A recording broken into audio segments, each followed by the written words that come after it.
My mother-in-law screamed at me to take my worthless newborn back to my parents' house and stop ruining her son's college entrance exams. I didn't hesitate. I sold the house right out from under her and threw her out. The spit landed on my cheek before the words fully registered. Margaret's face was inches from mine, twisted into something raw and unrecognizable, her breath sour with the garlic she'd been frying for Tyler's afternoon snack. Behind her, the living room looked like the aftermath of a small, intimate disaster, diapers spilling from a torn package, bottles crusted with dried formula, a stack of my nursing pads soaked through and abandoned on the coffee table.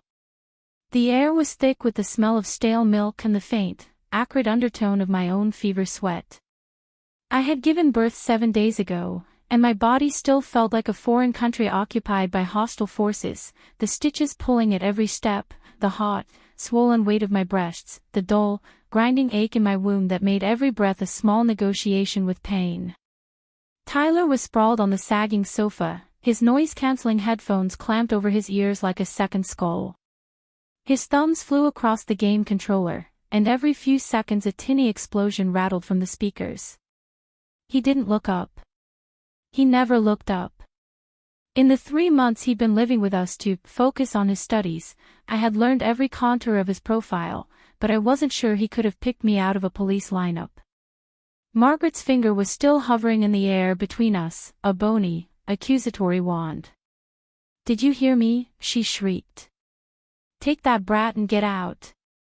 Tyler's SATs are in 5 days. 5 days.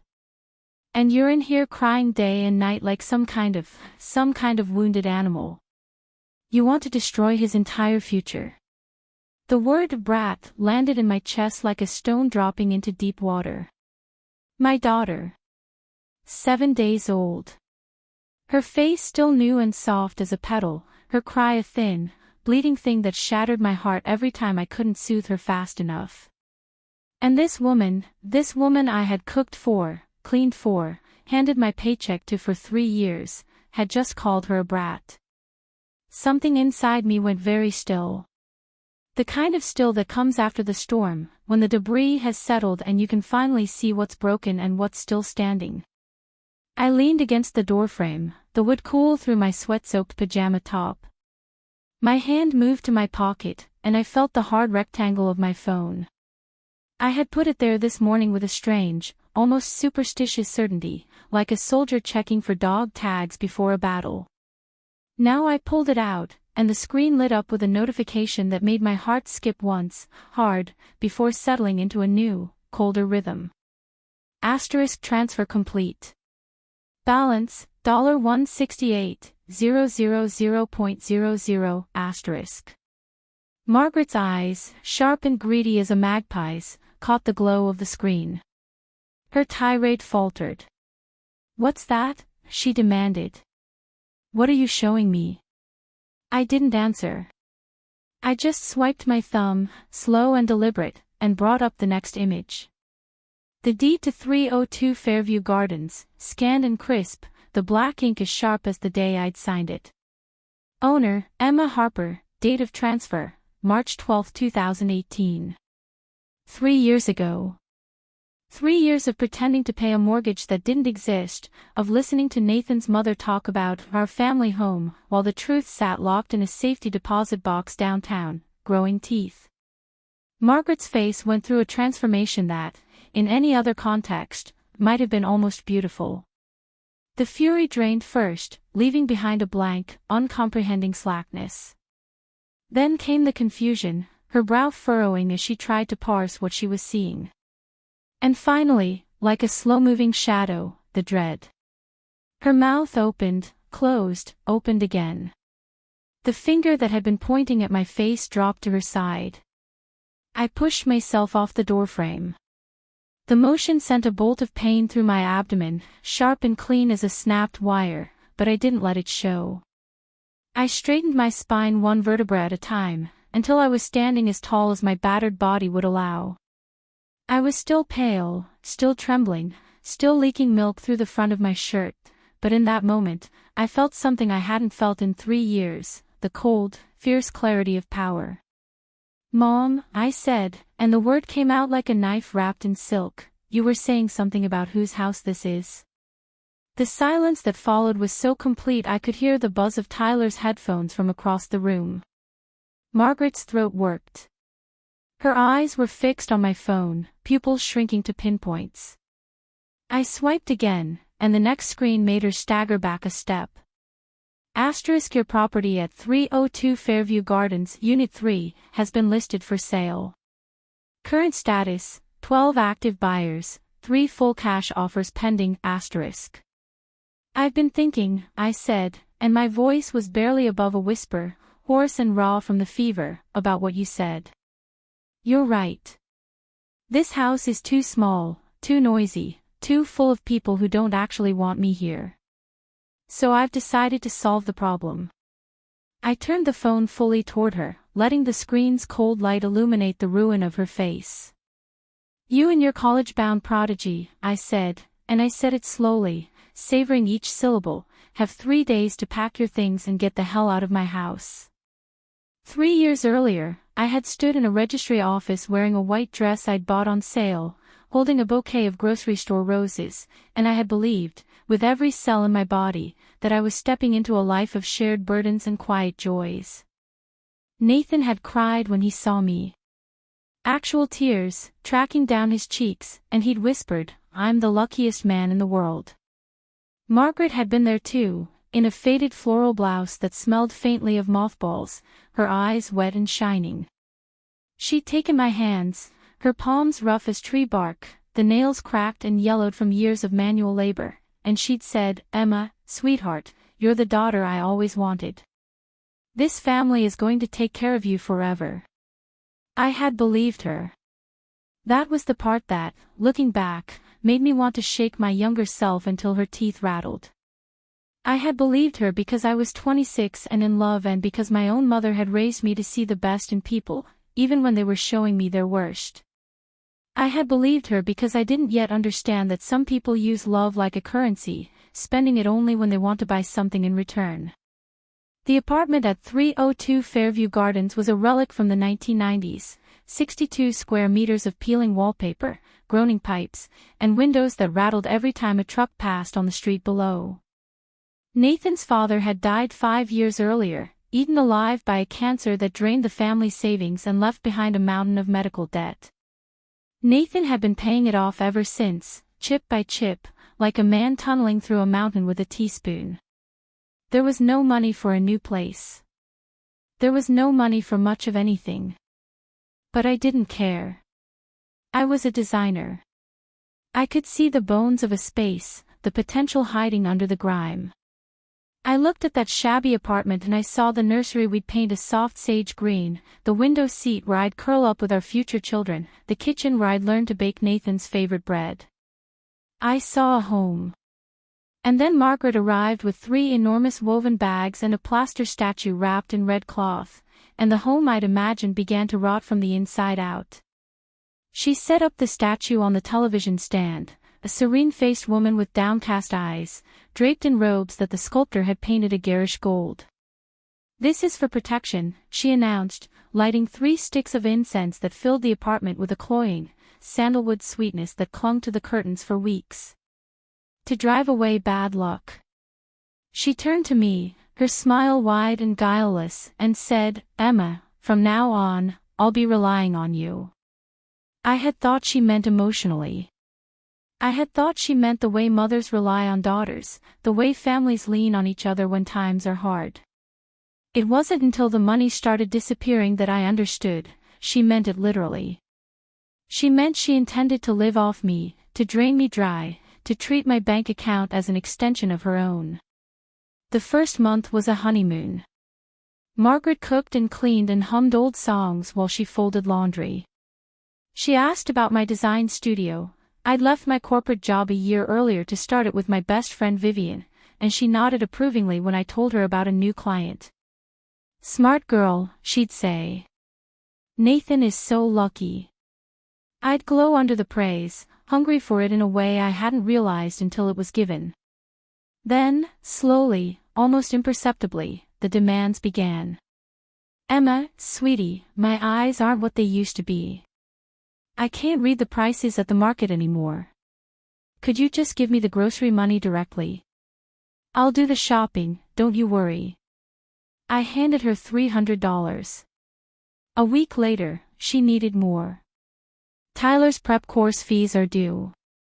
$1,800. I know it's a lot, but he's so bright, Emma. He could get into a top university. You want that for him, don't you? I did. Or I wanted to want it. So I gave her the money. A week after that, it was a cousin's wedding gift. Then a medical bill for a distant aunt. Then the refrigerator broke and needed replacing, except I never saw a new refrigerator, just the same old humming white box with the cracked vegetable drawer. Each request came wrapped in sighs and apologies and the faint, manipulative perfume of guilt. I hate to ask, I really do, but family is family, and we've been through so much. By the end of the third month, I sat down with my bank statements and a calculator and discovered that nearly half of my studio's income had evaporated into Margaret's bottomless pit of needs. The daily grocery bill averaged $200. For 3 adults. $200 a day. I could have catered 3 meals a day from a mid-range restaurant for less. I decided to ask, gently, carefully, whether there might be some way to economize. I practiced the words in front of the bathroom mirror. I made sure my tone was light, my face open and unaccusing. But the moment the question left my lips, Margaret, I'm just wondering if maybe we could look at the grocery spending together, just to make sure we're getting the best value, her face crumpled like a paper bag, and the tears came, a geyser of theatrical grief that would have won her a standing ovation at any community theater. I can't believe this, she wailed, sinking onto the kitchen floor among the scattered peas. I give up my whole life to come here and take care of you, and this is how I'm treated. Accused of stealing. Like a common criminal. My husband is dead, my own sons barely talk to me, and now my daughter-in-law thinks I'm a thief. Nathan walked in from work to find his mother sobbing on the linoleum, and his face went dark with a fury I'd never seen before. Emma, what the hell is wrong with you? He hauled Margaret to her feet, his jaw tight, his eyes blazing with a righteous anger that made my stomach drop. She's my mother. She's been nothing but good to you. And you're going to stand there and interrogate her over a few dollars. I tried to explain. I tried to show him the bank statements, the numbers that didn't add up, the slow bleed that was draining our future dry. But he didn't look. He didn't want to look. He wanted to be a good son, and being a good son meant believing his mother was a saint, and believing his mother was a saint meant making me the villain. That night, he slept on the couch. Margaret's sobs echoed through the thin walls until dawn, a soundtrack of manufactured victimhood that made my teeth ache. I lay in our bed alone, staring at the ceiling, and I felt something inside me begin to calcify. Not all at once, grief and disappointment don't work that way. They build in layers, like sediment, like coral, until one day you wake up and realize the soft, hopeful girl you used to be has been replaced by something harder and sharper and infinitely more lonely. I called my mother the next morning. Not to ask for money, I had my pride, battered as it was, but just to hear her voice. Emma, she said, and I could hear the worry in her voice, the careful way she was choosing her words, I gave you those 2 cards for a reason. Don't tell Nathan about them. Don't tell anyone. A woman needs a door she can walk through when the house is on fire. Promise me you'll keep them safe. I promised. And I kept that promise, even when things got worse. The winter I found out I was pregnant, the city was locked in a cold snap so brutal the pipes in the old building froze and burst, flooding the downstairs neighbor's apartment. I was 8 weeks along and still hadn't told anyone except Vivian. I stood in the bathroom of my studio, staring at the 2 pink lines on the test stick, and felt a wave of emotion so complex I couldn't separate the joy from the terror. A baby. A tiny, helpless person who would need me to be strong, to be present, to be a fortress against the world. How could I do that when I was already so tired, so depleted, so worn down by the slow grind of Margaret's demands and Nathan's willful blindness? I told Nathan that night, and his reaction almost, made me believe things could change. He picked me up and spun me around, his face split by a grin so wide and genuine that I remembered, with a sharp pang, why I had fallen in love with him in the first place. "A baby," he kept saying, as if repeating the words would make them more real. "We're going to have a baby." He put his hand on my still flat stomach with a reverence that made my throat tight, and for a few hours, I let myself hope. Margaret's reaction, when we told her the next morning, was more measured. She smiled, but the smile stopped at her lips and never reached her eyes. "How wonderful," she said, her voice flat as a stone. "Let's hope it's a boy. The Harper family needs an heir." I felt those words land in my chest like a small, cold pebble. Let's hope it's a boy, not, let's hope it's healthy, not, congratulations, not, how are you feeling? Just a quiet, casual dismissal of half the human race, and of any daughter I might carry. That night, I heard her on the phone in the kitchen, her voice lowered but still audible through the thin walls. "Yes, pregnant. Too early to tell the sex. If it's a boy, that's good. A girl, well, a girl is still blood, I suppose. And there's always next time." I stood in the hallway, one hand pressed against my stomach, and felt something crack open inside me. Not my heart, that had already been through enough. Something deeper. Some primal, protective instinct I hadn't known I possessed. "If you're a girl," I thought, speaking silently to the cluster of cells that was already rearranging my body from the inside out, "I will love you so fiercely that no one will ever make you feel like a consolation prize. I swear it, *. The pregnancy was brutal. Not the romantic, glowing version in the magazines, where women in flowing dresses cradle their bellies and smile serenely at sunsets. No, this was the kind of pregnancy that strips you down to your rawest self, vomiting into the office wastebasket between client calls, falling asleep at my drafting table, waking up at 3 a.m. with cramps that felt like my uterus was being twisted in someone's fist. I worked through all of it because I had to. The studio was growing, and I was the lead designer on 3 projects, but every day was a marathon I hadn't trained for. And through it all, Margaret watched me with a thin, calculating patience, like a cat waiting for a mouse to weaken enough to pounce. She had stopped pretending to cook for me weeks ago. The nutritious soups as she'd promised were now just pots of hot water with a bouillon cube dissolved in them, a single bone floating on the surface like a grim joke. The actual meat went to Tyler, who had moved in at Margaret's insistence to prepare for his exams in a quiet environment.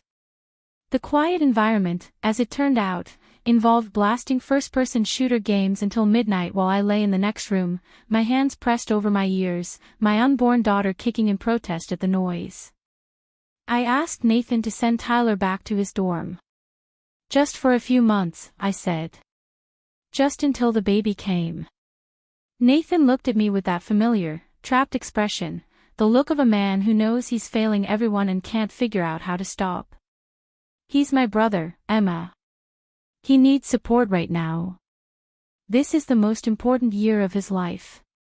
And this is the most vulnerable year of mine," I said. "I'm growing a human being, Nathan. I need sleep. I need peace. I need to not feel like a guest in my own home." The fight that followed was the worst we'd ever had. Voices raised, doors slammed, Margaret hovering in the hallway with an expression of wounded innocence that made me want to throw something at her head. In the end, Nathan agreed to talk to Tyler about keeping the noise down, and I agreed to try to be more understanding, which was code for shut up and suffer in silence. That was the night I started looking at apartments online. The loft on Oak Street was 45 square meters with a soaring ceiling and a wall of windows that faced west, flooding the space with golden light in the afternoons. When Lily, the young real estate agent, unlocked the door and stepped aside, I walked in and felt something I hadn't felt in months, the quiet, steady pulse of hope. "This is it," I said, before I'd even seen the bathroom. Lily blinked. "Don't you want to look at the other listings? I have 3 more in this neighborhood." "No need." I walked to the window and pressed my palm against the cool glass. Down below, the sycamore trees on Oak Street were shedding their leaves in slow, spiraling drifts. A coffee shop on the corner had set up a few tiny tables on the sidewalk, and I could see a woman there, laughing at something her companion had said, her head thrown back, her whole body loose with joy. I wanted to be that woman. I wanted to laugh like that again. "I'll take it. Let's write the contract now." The elderly man who owned the loft, a retired professor with kind eyes and a tremor in his hands, looked at me over his reading glasses. "You're sure you don't want to discuss this with your husband first, young lady? A property purchase isn't a small decision." I smiled at him, and it was the first real smile I'd produced in months. "I'm sure," I said. "This one is just for me." I signed the papers with a hand that barely trembled. The down payment cleared my savings and both of my mother's cards, leaving me with a cushion so thin it was practically transparent. But I didn't care. For the first time in 3 years, I owned something that no one could take from me. A door, just like my mother had said. An escape route. I told no one. Not Nathan, not my mother, not even Vivian, not until the ink was dry and the keys were in my hand. It was the first secret I had ever kept from everyone I loved, and it felt like swallowing a stone. A cold, heavy, necessary stone. The renovations on the old apartment were my last attempt to carve out a livable space in a place that had never really been mine. I hired a contractor and told Nathan I was using my studio money. When he opened his mouth to argue, I cut him off. "It's my income, Nathan. The prenup is clear. I can spend it on whatever I want." The look on his face, shock, confusion, and a flicker of something that might have been fear, was almost worth the 3 years of silence that had preceded it. The crew came and went for 10 days. They stripped the peeling wallpaper, replaced the corroded pipes, and installed soundproof panels in the master bedroom that made the room feel like a vault. When they were done, I stood in the center of that freshly painted space, the walls a soft, calming gray, the new window frames sealed tight against the street noise, and I felt a tiny, fragile bloom of peace. Margaret, of course, was apoplectic. "All that money, wasted on yourself. Not a thought for this family. What about Tyler? What about your husband? What about me?" She stood in the doorway, her face mottled with rage, and I looked at her and felt nothing. Not anger, not resentment, not even the dull ache of disappointment that had been my constant companion for years. Just a vast, empty indifference. "The money was mine," I said. "The house," and I paused, letting the words hang in the air, "is also mine." Did Nathan ever mention that? The deed was transferred to my name 3 years ago. The mortgage you've all been talking about was a fiction I maintained for my own reasons. This apartment belongs to me. The color drained from her face so completely that I thought for a moment she might faint. She opened her mouth, but no sound came out. Behind her, I saw Nathan standing in the hallway, a bag of prenatal vitamins dangling from his fingers, his face the color of old ashes. He had heard. He had heard everything. I felt those words land in my chest like a small, cold pebble. "Let's hope it's a boy," not, "Let's hope it's healthy," not, "Congratulations," not, "How are you feeling?" Just a quiet, casual dismissal of half the human race, and of any daughter I might carry. That night, I heard her on the phone in the kitchen, her voice lowered but still audible through the thin walls. "Yes, pregnant. Too early to tell the sex. If it's a boy, that's good. A girl, well, a girl is still blood, I suppose." And there's always next time. I stood in the hallway, one hand pressed against my stomach, and felt something crack open inside me. Not my heart, that had already been through enough. Something deeper. Some primal, protective instinct I hadn't known I possessed. If you're a girl, I thought, speaking silently to the cluster of cells that was already rearranging my body from the inside out, I will love you so fiercely that no one will ever make you feel like a consolation prize. I swear it, The pregnancy was brutal. Not the romantic, glowing version in the magazines, where women in flowing dresses cradle their bellies and smile serenely at sunsets. No, this was the kind of pregnancy that strips you down to your rawest self, vomiting into the office wastebasket between client calls, falling asleep at my drafting table, waking up at 3 a.m. with cramps that felt like my uterus was being twisted in someone's fist. I worked through all of it because I had to. The studio was growing, and I was the lead designer on 3 projects, but every day was a marathon I hadn't trained for. And through it all, Margaret watched me with a thin, calculating patience, like a cat waiting for a mouse to weaken enough to pounce. She had stopped pretending to cook for me weeks ago. The nutritious soups as she'd promised were now just pots of hot water with a bouillon cube dissolved in them, a single bone floating on the surface like a grim joke. The actual meat went to Tyler, who had moved in at Margaret's insistence to prepare for his exams in a quiet environment. The quiet environment, as it turned out, involved blasting first-person shooter games until midnight while I lay in the next room, my hands pressed over my ears, my unborn daughter kicking in protest at the noise. I asked Nathan to send Tyler back to his dorm. Just for a few months, I said. Just until the baby came. Nathan looked at me with that familiar, trapped expression, the look of a man who knows he's failing everyone and can't figure out how to stop. He's my brother, Emma. He needs support right now. This is the most important year of his life. And this is the most vulnerable year of mine, I said. I'm growing a human being, Nathan. I need sleep. I need peace. I need to not feel like a guest in my own home. The fight that followed was the worst we'd ever had.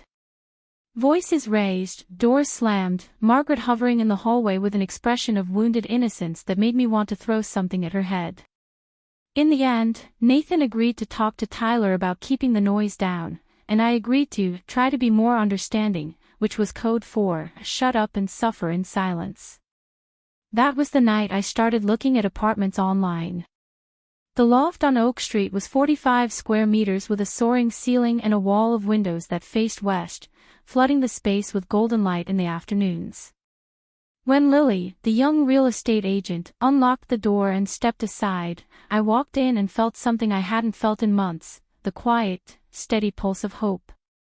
This is it, I said, before I'd even seen the bathroom. Lily blinked. Don't you want to look at the other listings? I have 3 more in this neighborhood. No need. I walked to the window and pressed my palm against the cool glass. Down below, the sycamore trees on Oak Street were shedding their leaves in slow, spiraling drifts. A coffee shop on the corner had set up a few tiny tables on the sidewalk, and I could see a woman there, laughing at something her companion had said, her head thrown back, her whole body loose with joy. I wanted to be that woman. I wanted to laugh like that again. I'll take it. Let's write the contract now. The elderly man who owned the loft, a retired professor with kind eyes and a tremor in his hands, looked at me over his reading glasses. You're sure you don't want to discuss this with your husband first, young lady? A property purchase isn't a small decision. I smiled at him, and it was the first real smile I'd produced in months.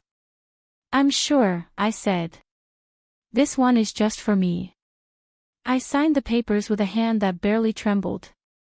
The down payment cleared my savings and both of my mother's cards, leaving me with a cushion so thin it was practically transparent. But I didn't care. For the first time in 3 years, I owned something that no one could take from me. A door, just like my mother had said.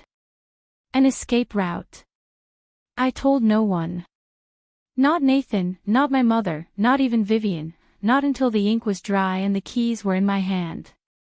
It was the first secret I had ever kept from everyone I loved, and it felt like swallowing a stone. A cold, heavy, necessary stone. The renovations on the old apartment were my last attempt to carve out a livable space in a place that had never really been mine. I hired a contractor and told Nathan I was using my studio money. When he opened his mouth to argue, I cut him off. It's my income, Nathan. The prenup is clear. I can spend it on whatever I want. The look on his face, shock, confusion, and a flicker of something that might have been fear, was almost worth the 3 years of silence that had preceded it. The crew came and went for 10 days. They stripped the peeling wallpaper, replaced the corroded pipes, and installed soundproof panels in the master bedroom that made the room feel like a vault.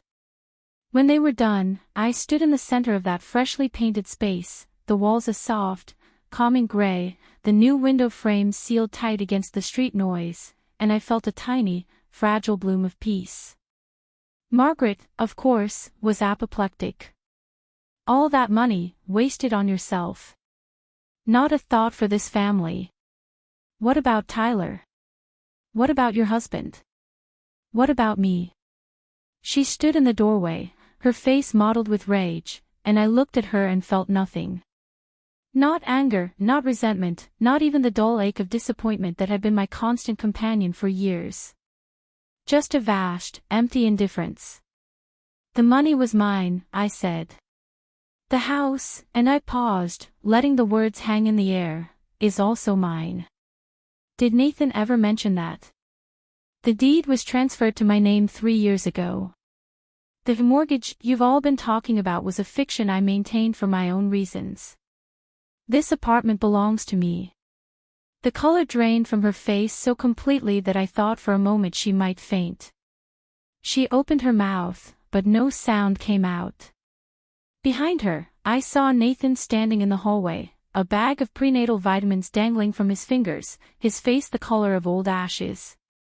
He had heard. He had heard everything. "Emma," he whispered.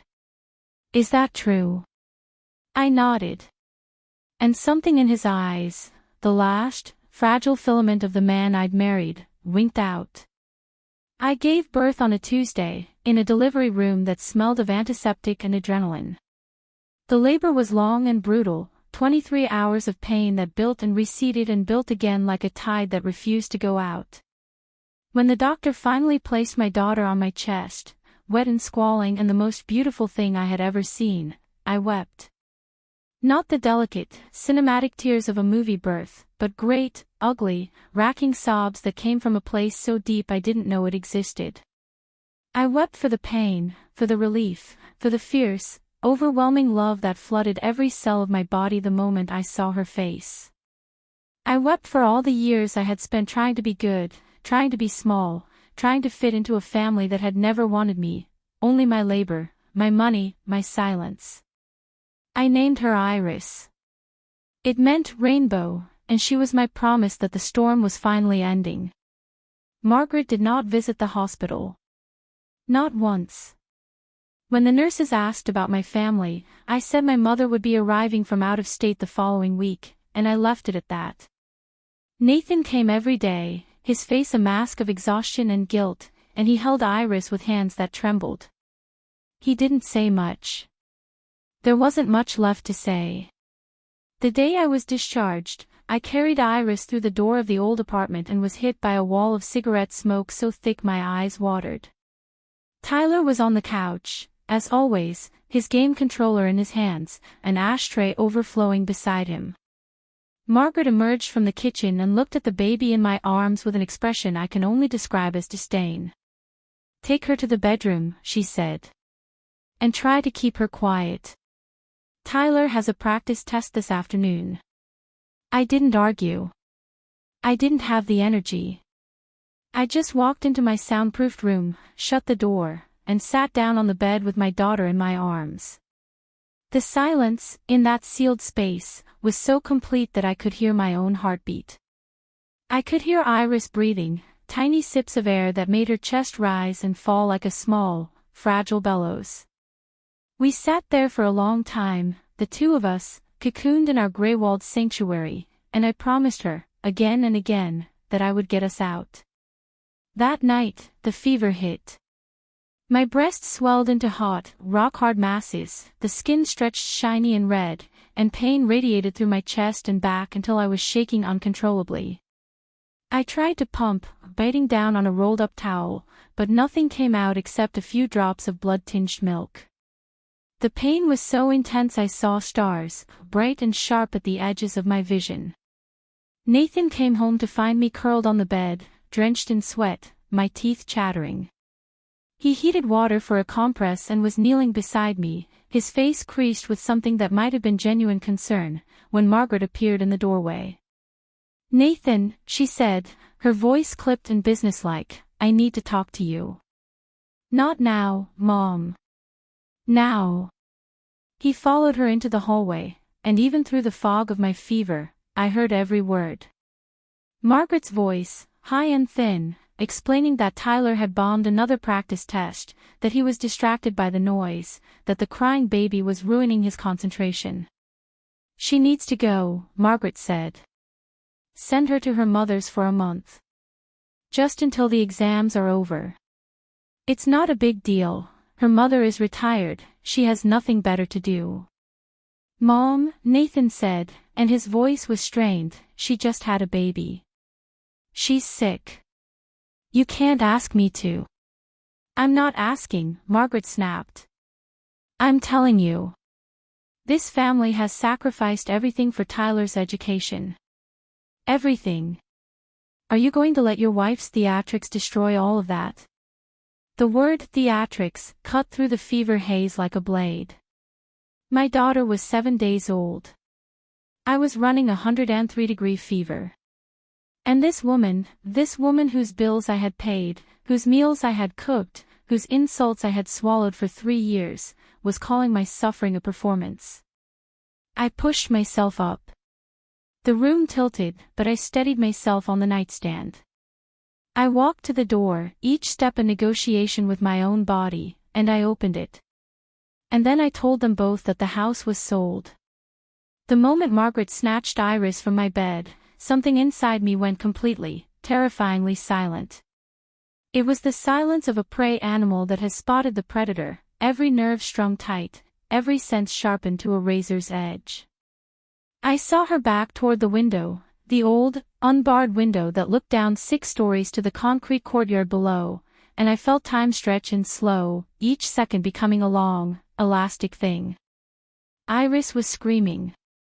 Her tiny face was purple with distress, her fists clenched, her mouth a dark, wailing "oh." Margaret's arm was locked around her, and her other hand was braced on the windowsill. "You want to throw us out?" she shrieked. "Then I'll take your precious baby with me. I swear to God, Emma, I'll do it." Nathan made a strangled noise and lunged forward, but Margaret screamed at him to stop. "One more step, and we both go." "I mean it, Nathan. I have nothing left to lose." I looked at my daughter's face, her brand new face, 7 days old, still soft as water, and I thought, with a clarity that terrified me, this is the moment that defines the rest of my life. If I get this wrong, nothing else will ever matter, "Margaret," I said, and my voice was so calm I barely recognized it, "put her down. We can talk about this." "Talk?" She laughed, a high, cracked sound. "You've already sold the house behind our backs. There's nothing to talk about." "I'll undo it," I said. "I'll cancel the sale. I'll write it down, whatever you want. Just put Iris down." Her eyes narrowed. "You'll write it. A signed promise. No selling, no evicting. Permanently." "I'll write it until Tyler's exams are over," I countered. "That's the best I can offer." We stared at each other for a long, suspended moment. I could see the calculation happening behind her eyes, the rapid cost-benefit analysis of a woman who had spent decades perfecting the art of emotional extortion. Finally, slowly, she stepped away from the window and placed Iris on the sofa. The baby's cries didn't stop, but they softened, the sharp edge of terror fading into ordinary distress. I wrote the promise with a hand that shook only slightly. I signed it and handed it to her.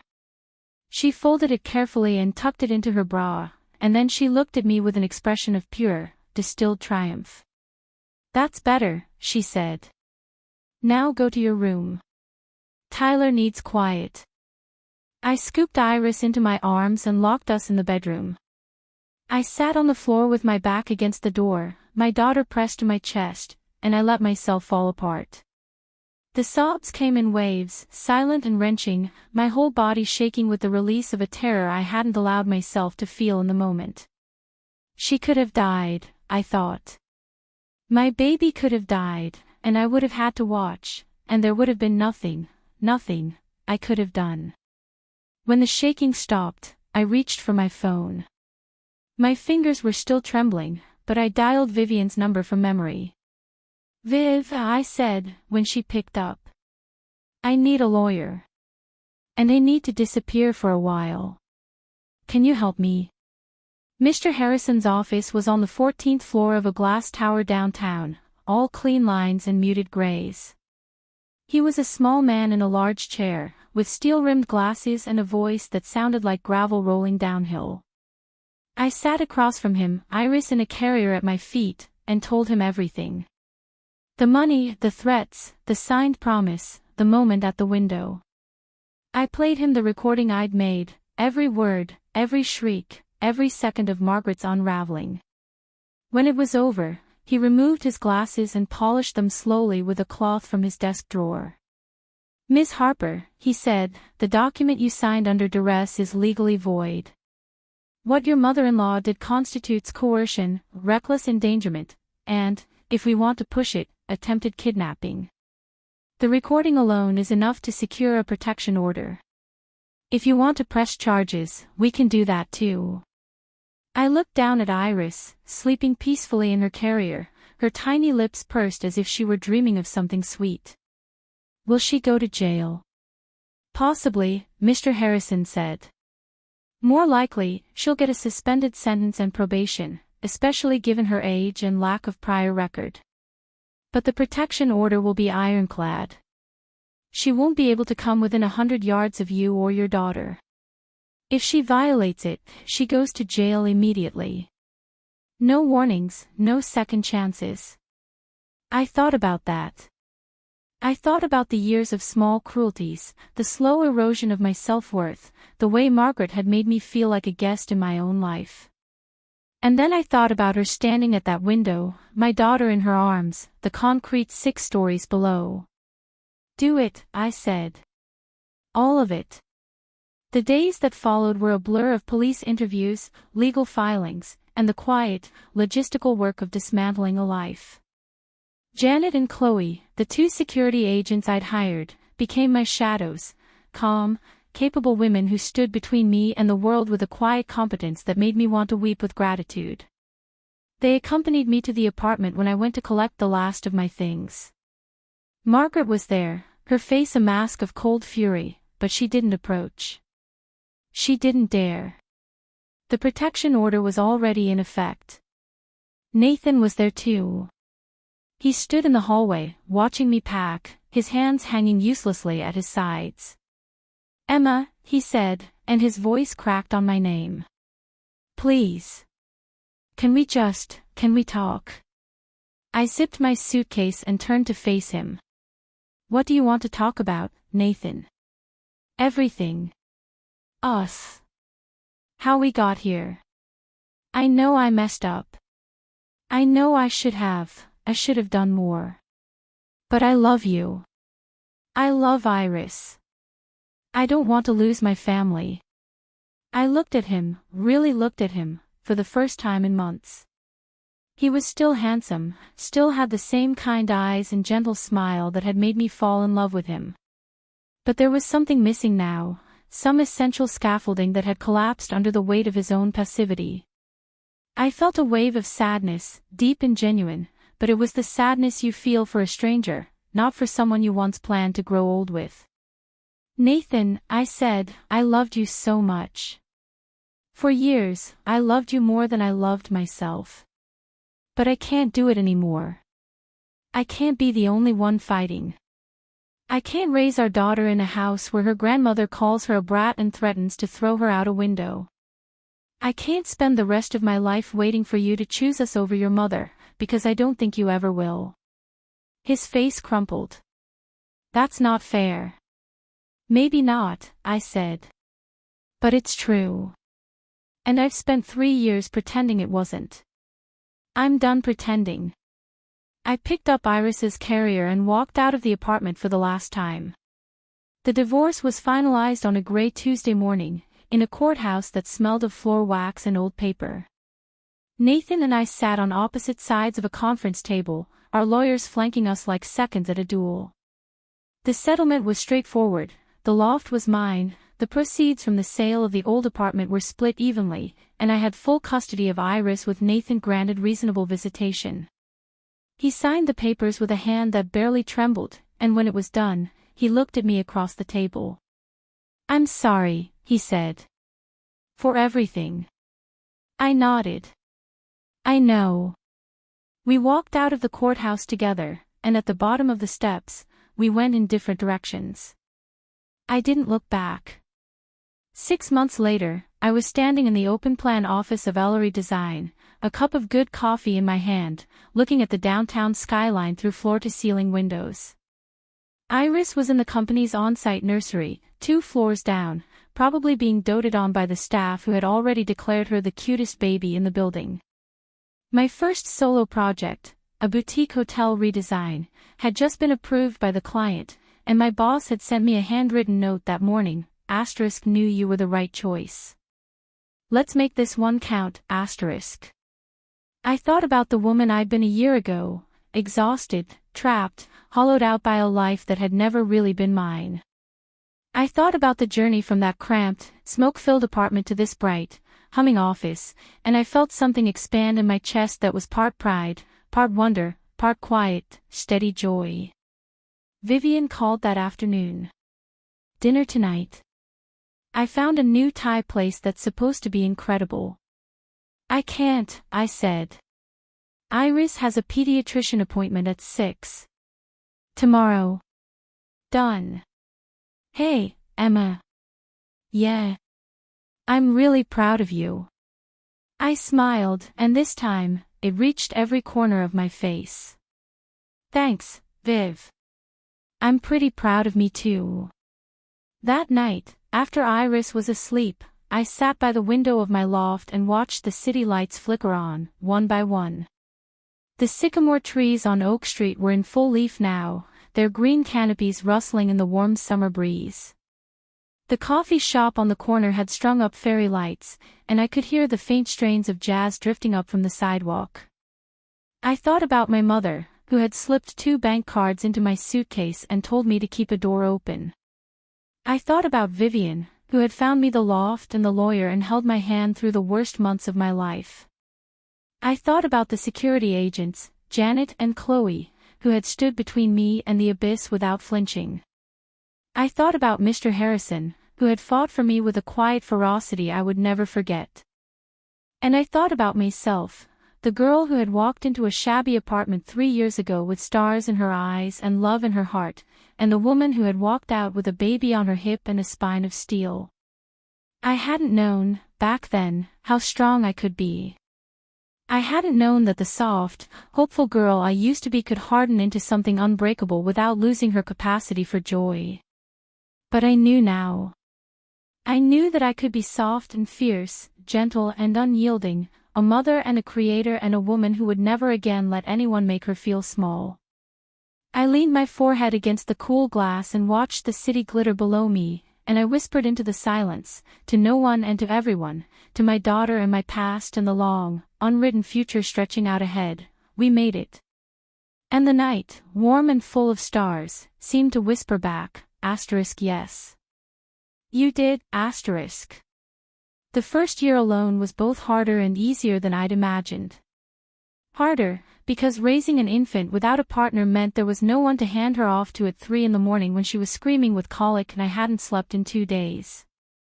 Easier, because there was no one to criticize how I did it, no Margaret hovering in the doorway with unsolicited advice wrapped in barbed wire, no Nathan retreating into his phone while I struggled to soothe a crying baby with one hand and fold laundry with the other.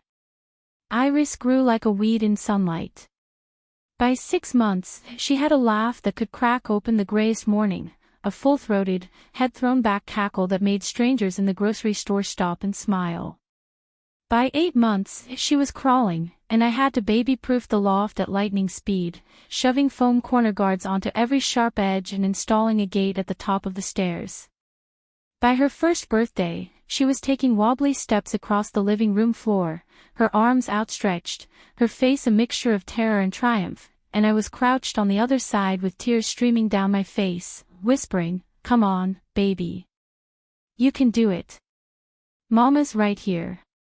We celebrated that first birthday at the loft, with Vivian and a handful of my colleagues from Ellery Design crowded around the kitchen island, singing off-key while Iris smashed her tiny fist into a smash cake shaped like a rainbow.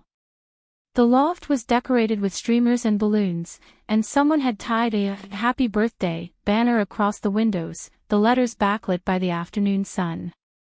I looked around at the faces: Vivian, who had held my hand through the worst months of my life, my boss Diane, who had taken a chance on a new mother and given me the flexible schedule I needed to thrive, Lily, the real estate agent who had sold me the loft and somehow become a friend along the way, and I felt a surge of gratitude so powerful it made my knees weak.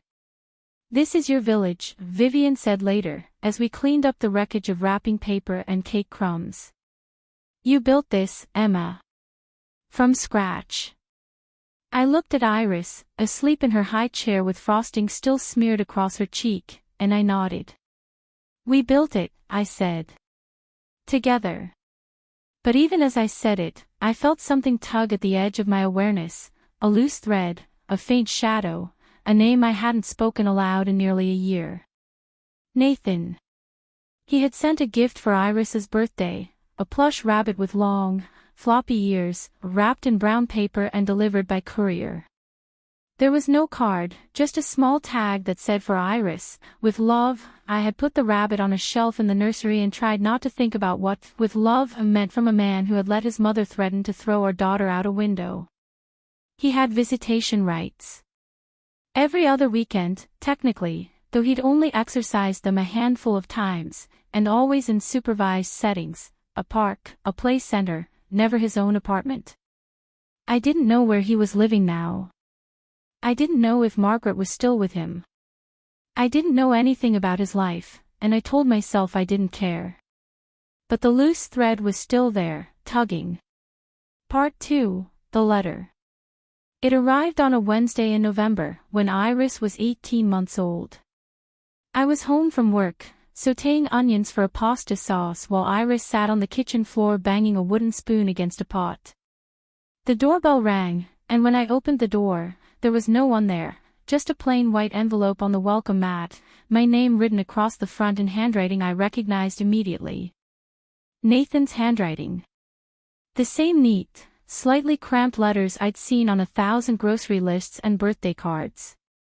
My heart lurched, a physical jolt that made Iris look up from her pot banging with a quizzical expression. I picked up the envelope. It was thin. A single sheet of paper, at most. I stood in the doorway for a long moment, the cold November air seeping through my sweater, before I carried it inside and set it on the kitchen counter. I finished cooking the pasta. I fed Iris her dinner. I gave her a bath and read her 3 bedtime stories and sang the lullaby my mother used to sing, the one about the mockingbird and the diamond ring. Only when she was safely asleep, her breath a soft, steady rhythm in the darkened nursery, did I pour myself a glass of wine and open the envelope. Dear Emma. I've written this letter 100 times in my head, and every version sounds wrong. I don't know how to start. I don't know if you'll even read this. But I need to say some things, and I've run out of other ways to say them. Asterisk. I'm in therapy. I started about 6 months ago, after I realized I was drinking too much and sleeping too little and not functioning like a human being. My therapist, her name is Dr. Chin, and she's the first person who's ever made me feel like I could be honest without being judged. She says I have to take responsibility for what happened. Not just the big things, but the small things too. The daily failures. The silences. The times I looked away because it was easier than looking directly at what my mother was doing to you. Asterisk. I know now that what she did was abuse. I know that what I did, my silence, my passivity, my refusal to protect you and Iris, was a form of abuse too. I've spent a lot of time this year hating myself for that. But Dr. Chin says hating myself isn't the same thing as changing, and if I really want to change, I have to start by telling the truth. Asterisk. So here's the truth, I failed you. I failed Iris. I was so terrified of losing my mother's approval that I sacrificed my own wife and daughter to keep it. I told myself I was being a good son, but I was just being a coward. A selfish, spineless coward. And I will carry the weight of that for the rest of my life. Asterisk. I'm not writing this because I want you to forgive me. I'm not writing this because I want to get back together, or because I want something from you. I'm writing this because you deserve to hear it, and because I need to say it out loud, or on paper, anyway, to make it real. Asterisk. My mother is in a care facility now. She had a stroke in August. It was mild, but it left her with some cognitive impairment, and she can't live independently anymore. She asks about you sometimes, not in a good way, if I'm honest. She still believes she was the victim. I don't think that will ever change. Some people can't face what they've done without shattering completely, and my mother is one of them. I've had to make peace with that, or at least start trying. Tyler is in college now. He got into a state school and he's studying computer science, which is ironic, I know. He's still angry at me for not fixing things. He doesn't understand why I couldn't just make you stay. I've tried to explain, but I don't think he's ready to hear it. Maybe someday. I don't know if I'll ever see Iris again. Part of me hopes I will, and part of me thinks maybe it would be better for her if I didn't. I don't trust myself yet. I don't trust that I wouldn't find some way to let her down, the way I let you down. But I'm working on it. I'm working on becoming someone who deserves to be in her life, even if it takes years. Even if it takes the rest of my life. I'm sorry, Emma. I'm sorry for the things I did and the things I didn't do. I'm sorry for every time you were hurting and I looked the other way. I'm sorry for the woman you had to become because the man you married wasn't strong enough to stand beside you. I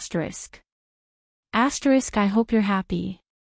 I hope your work is going well. I hope Iris is healthy and laughing and surrounded by people who love her. You both deserve that. You always did. Nathan. I read the letter 3 times. The first time, I was numb. The second time, I was angry, a hot, surging anger that made my hands shake and my jaw clench. How dare he, I thought. How dare he dump all this on me now, after everything, after I've finally built a life that doesn't hurt. The third time, I cried. Not the hard, ugly sobs of the postpartum months, but a quiet, steady weeping that went on for a long time, until my wine was warm and my eyes were swollen and the apartment was completely silent except for the distant hum of the refrigerator. I didn't know what I felt. Relief, maybe, that he finally understood what he'd done. Grief, for the marriage I'd thought we'd have, for the family that had never really existed. And something else, something more complicated, a tiny, fragile flicker of hope that maybe, someday, Iris could have a father who was worthy of her. I didn't write back. Not then.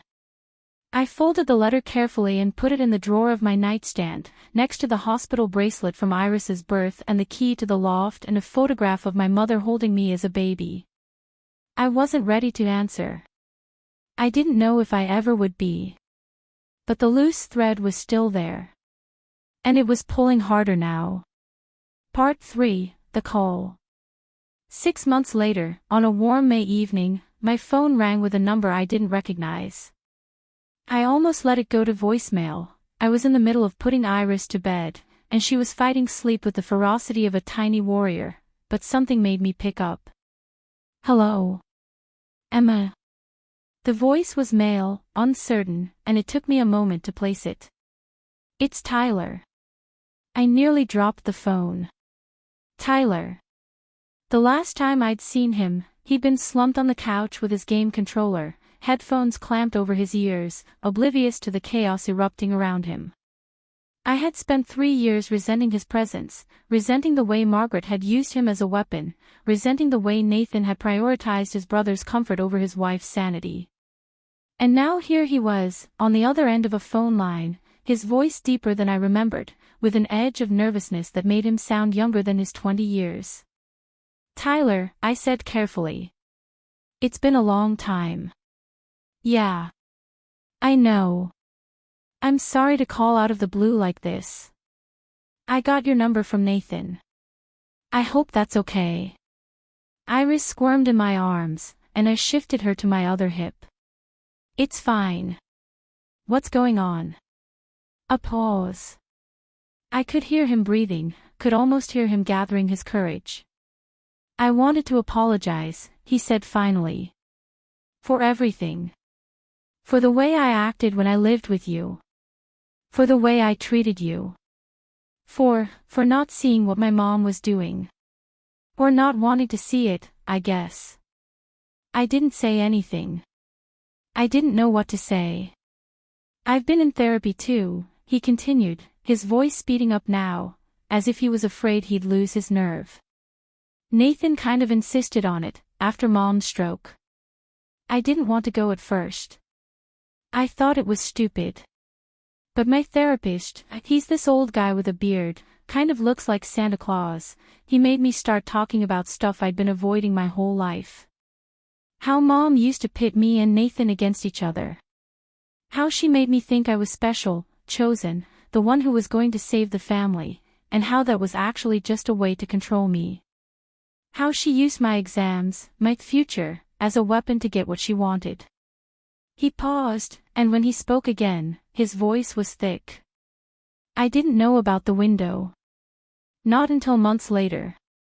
Nathan told me, and I couldn't believe it. I couldn't believe she'd done that. I couldn't believe I'd been in the same room and hadn't even noticed. I was so wrapped up in my own stuff, my games, my stupid exams, that I didn't see a woman threatening to kill a baby right in front of me. Tyler, I started, but he cut me off. No, let me finish. Please. I've been rehearsing this for weeks. He took a shaky breath. I'm not asking for forgiveness. I don't deserve it. I was a selfish, clueless kid, and I made your life hell, and I didn't even notice I was doing it. But I want you to know that I'm trying to be different. I'm trying to be the kind of person who notices. The kind of person who steps in when something's wrong instead of just putting on headphones and turning up the volume. I closed my eyes. Iris had stopped squirming and was resting her head against my shoulder, her breath warm against my neck. Why now? I asked. Why are you calling me now? Because I'm graduating next month, he said. And I've been thinking about what I want my life to look like after college. And I realized I don't want to be the guy who let his mom terrorize his sister-in-law and never said a word about it. I don't want to carry that around forever. So I'm trying to make it right. Or as right as I can. I thought about the letter from Nathan, still sitting in my nightstand drawer. I thought about all the therapy sessions, all the apologies, all the slow, painful work of trying to become better people. It would have been easy to hang up. It would have been easy to tell Tyler that his apology was too little, too late, that I didn't owe him my attention or my absolution. And I didn't. I knew I didn't. But I also knew something else. I knew that holding on to anger was exhausting. I knew that the people who had hurt me were broken in their own ways, shaped by forces I couldn't fully understand. I knew that I didn't have to forgive them to acknowledge that they were trying. "Congratulations on graduating," I said finally. "That's a big deal." Tyler let out a breath, a shaky laugh that was half relief and half disbelief. "Thanks. I wasn't sure you'd even talk to me." "I wasn't sure either," I admitted. "But I'm glad you called." We talked for a few more minutes, about his plans after graduation, about his classes, about the therapy that was slowly reshaping his understanding of his childhood. He didn't ask to see Iris, and I didn't offer. That would take time. Maybe a lot of it. But when I hung up the phone and carried my sleeping daughter to her crib, I felt something shift inside me. The loose thread was still there, but it didn't feel like a thread anymore. It felt like a connection. It was another 6 months before I agreed to see Nathan in person. We met at a coffee shop, neutral ground, with Iris in a stroller beside me and Vivian waiting in a parked car outside, just in case. I hadn't told Nathan about Vivian. It felt paranoid, but also necessary, a safety net I wasn't ready to give up. He was already there when I arrived, sitting at a corner table with a cup of black coffee cooling in front of him. He looked different, older, thinner, with more gray in his hair and deeper lines around his eyes. But he also looked steadier, somehow. More present. When he saw me, he stood up, and his hands were trembling. "Emma," he said. "You came." I sat down across from him and unbuckled Iris from her stroller. She was 2.5 now, a whirlwind of curls and questions, and she looked at Nathan with the frank, unself-conscious curiosity of a toddler. "Who's that?" she asked, pointing. I took a breath. "That's your daddy, sweetheart." Nathan's face crumpled. He didn't cry. I think he was trying very hard not to, but his eyes went bright and his jaw worked, and for a long moment he couldn't speak. Iris looked at him for another few seconds, then lost interest and started arranging the sugar packets on the table. "She's beautiful," Nathan managed finally. "She looks like you." "She has your stubbornness," I said, and the corner of his mouth twitched. We talked for 2 hours. About his therapy, about my work, about the slow, painful process of dismantling the patterns that had destroyed our marriage. He told me about visiting Margaret in the care facility, how she still blamed me for everything, how she still couldn't see her own role in the wreckage, how talking to her was like talking to a wall of solid denial. "I go once a month," he said. "It's all I can handle. Dr. Chen says I don't owe her more than that." He asked about Iris, her favorite foods, her bedtime routines, the little quirks of her personality that were emerging more every day. I told him about her obsession with ladybugs, her fear of vacuum cleaners, the way she insisted on saying goodnight to every single one of her stuffed animals before she'd go to sleep. He listened with an intensity that was almost painful to watch, as if he was memorizing every detail. When we finally stood to leave, he hesitated. "Emma, I know I said I wasn't asking for anything. And I'm still not. But if there ever comes a time when you think Iris should know me, when you think I'm ready, I'll be here. I'm not going anywhere." I looked at him for a long moment. The man I had married, the man I had divorced, the man who had broken my heart and was now, against all odds, trying to put his own pieces back together. I didn't trust him yet. I didn't know if I ever would. But I believed that he was trying. "Keep doing the work," I said. "And we'll see." He nodded, and I saw something like hope flicker across his face. "I will," he said. "I promise." 3 years after that coffee shop meeting, I stood on the rooftop terrace of the Ellery Design office, a glass of champagne in my hand, watching the sun set over the city. I had just been made a partner, the youngest in the firm's history, and my colleagues were gathered around me, raising their glasses in a toast. Vivian was there, beaming like a proud parent. Diane was there, her eyes suspiciously bright. Even Lily had come, the real estate agent who had sold me the loft and watched me transform it into a home. Iris was 5 now, in kindergarten, and she had drawn a picture for my office wall, a stick figure with brown hair and a big smile, standing next to a smaller stick figure with wild curls. Mama and me, it said in wobbly letters across the top. I had framed it and hung it next to my diploma.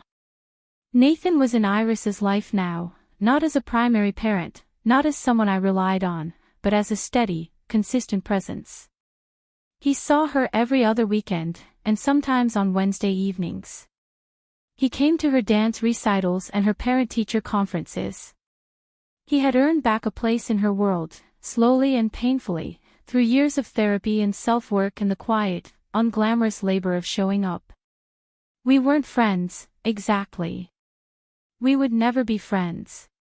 But we were co-parents who respected each other, and that was more than I had ever thought possible. Tyler had become an unexpected part of our lives too. He lived in the same city now, working as a junior developer at a tech startup, and he came to Iris's birthday parties with awkward, carefully chosen gifts and an expression of permanent guilt that I kept telling him he didn't need to carry anymore. "You were a kid," I'd said to him once. "You were a kid being manipulated by an adult. That's not on you." He'd nodded, but I could tell he didn't quite believe me. Maybe someday he would. Margaret was still in the care facility.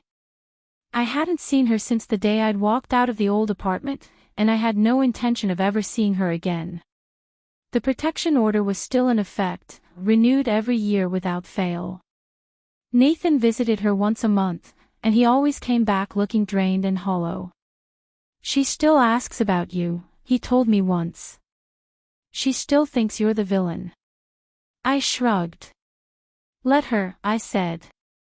"I'm done caring what she thinks." And I was. That was the miracle, in the end. I had spent 3 years of my life twisting myself into knots trying to earn the approval of a woman who was incapable of giving it. I had let her judgments colonize my mind, let her voice become the critical soundtrack of my inner life. And now, standing on this rooftop with the city spread out below me and my daughters drawing on my office wall, I realized that voice was gone. Completely. I couldn't even remember what it sounded like. Diane clinked her glass and the chatter died down. "To Emma," she said, her voice ringing out across the rooftop. "Who came to us as a new mother, fresh out of a nightmare, and somehow managed to become the best damn designer this firm has ever seen.